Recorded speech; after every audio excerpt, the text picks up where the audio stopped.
màn ảnh zin thôi. Hello, hôm nay xin chào các bạn nhé. Chụp lại. Mình đưa vợ đi chơi này. Đi chơi cũng vợ suốt ngày đòi mình chụp ảnh này. thế thì còn được. Rồi. Đấy, vợ mình tạo dáng cho mình chụp ảnh này. Đấy, camera đây đúng không? Check. Đấy, xem có đẹp không nào. Phải tối tối tí.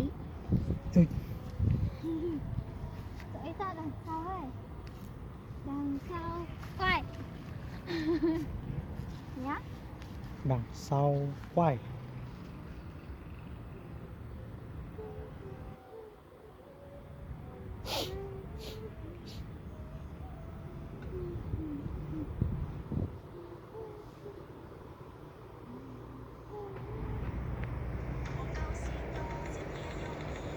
Quay ra nào. Có tàn cho chắc cái nhạc ở trong lúc máy đấy quay cho sao YouTube à. Thì cứ quay.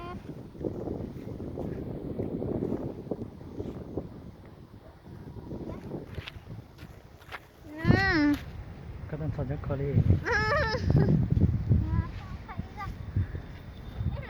Tắt tiếng gì? Không có thế.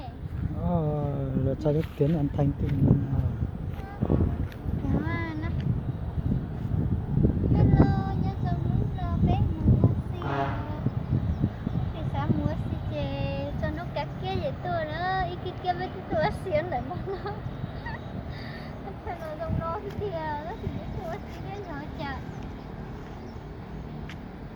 Nhưng thì sao mùa xì chê cho nó bé mùa xì nó. Nhưng mà xì thật là liều.